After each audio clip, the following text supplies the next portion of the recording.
Hope everybody's doing well. Starting with the win over Virginia Tech, another great road win for the team. Two straight road wins on senior day and two difficult places to win. Proud of our team, proud of our staff. Virginia Tech has a really impressive game day atmosphere, and first time I've seen it with the crowd. Last time I was there was COVID, and it was definitely as advertised. Really good atmosphere. Our goal was to try to get the 65,632 people to be quiet, and we did that.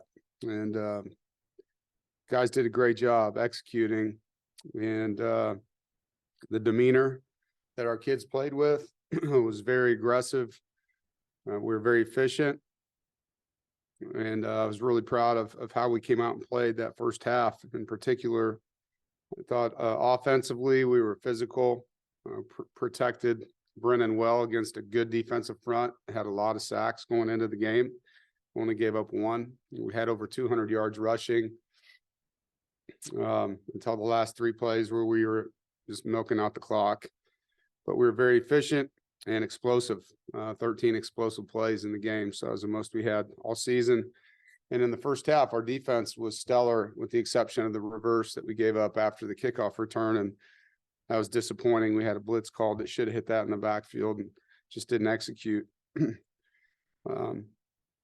Offensively overall to score 5 touchdowns, long, efficient drives, 5 of 5 in the red zone, or 4 of 4, in the red zone, 4 touchdowns, 0 turnovers on 80 plays is hard to do against a good defense. I thought our 2-minute drive right before the half to score to KC and then to open the third quarter with another touchdown drive, that 14-point swing in the game was really important. We were very efficient running the football, just individually. I thought, KC obviously accounted for 3 touchdowns and Brennan 2 running and 2 passing. And Brennan and KC Penix were explosive players in the game. I thought Keon and Bradley Rosner, Dakari Collins played really hard at receiver, front side and backside, straining for us in the run game, making plays and getting yards after the catch.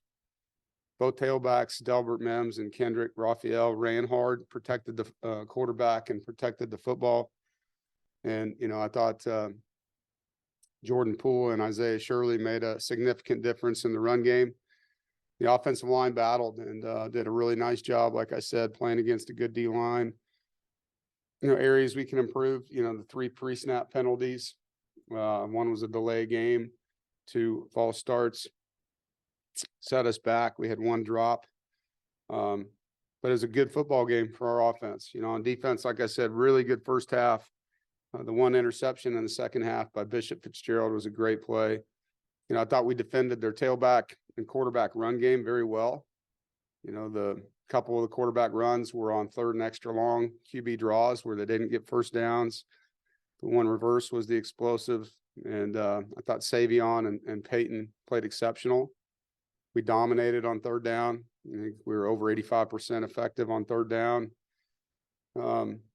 And had the 1 4th down stop in the red zone, which is like a takeaway. Negatives, we had the 1 false start on defense, jumped off sides on a 4th and long, and it just gave up too many explosive plays. The 1 deep ball, which got them going, and then just got into kind of prevent with the 3-score lead there and kind of bled them out. But I know that was frustrating for Coach Gibson. It's really not his style. But defense will be salty this week. They're excited to play, and I thought it was a good team win. Our special teams, I thought we did a nice job pressuring our punter. Disappointed, we didn't block a punt. We had 2 opportunities. We were right there, and Coach Goebel did a great job scheming those up. We need to finish those plays. We did give up a kickoff return to the 50, and that's not characteristic of us, and definitely something we need to fix and will.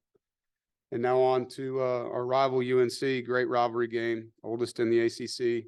Always hard-fought, emotional, 1 possession, physical game.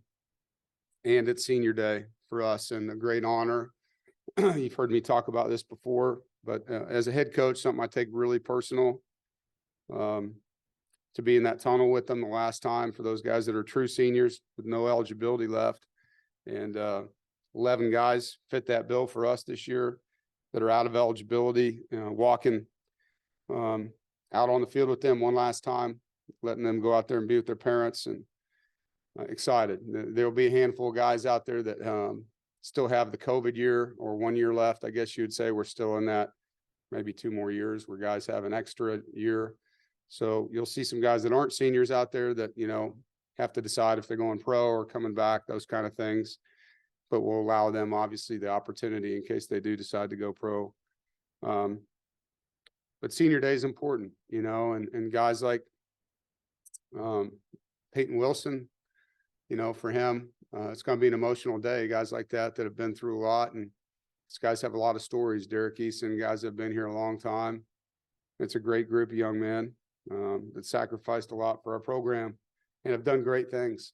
One of the stats I saw after this last win was it's the only football team in NC State history that's had 4 straight 8+ win seasons. And so a lot of these seniors are part of those games and those wins. You talk about UNC, obviously a very explosive offense.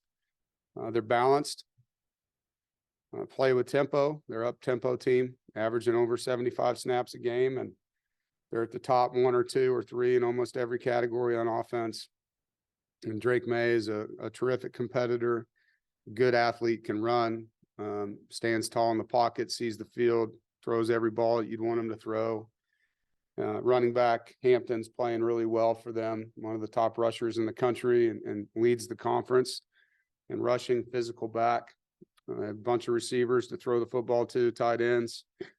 And you can see why they score a lot of points. On defense, they're getting takeaways. They have a big front. Their linebackers run well. Their defensive end, Rucker, leads them in sacks and TFLs. Linebacker Gray, again, leads them in tackles. He's been there a while, and it plays really hard for him. And their safety, Chapman, makes a lot of plays, does a good job.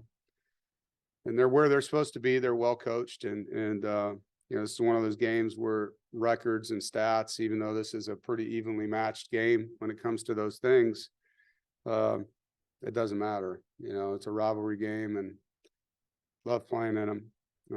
UNC's done a really good job this year with their turnover margin. They're tied for first in our league with +10, and anytime you can be in that area, we're +8, they're +10. You're going to be in a lot of games and win a lot of games, which both teams have. So we're excited, for the opportunity and the challenge to continue the journey. 1 more week here in the regular season. It's also Thanksgiving, and so great week for all of us to be thankful and take some time, to reach out to the people that have made a difference in our lives and that we love. One last thing before I open it up, just, for our students and fans, I know it is Thanksgiving break, and hope you all have safe trips home if you're going home, or if your family's coming in, that they make it safely.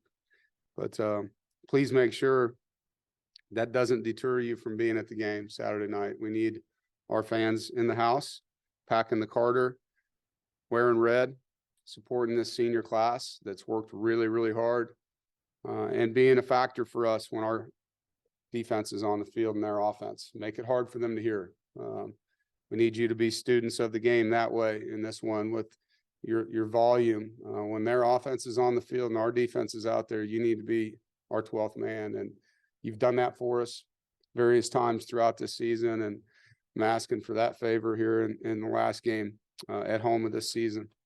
So with that, I'll open it up for any questions.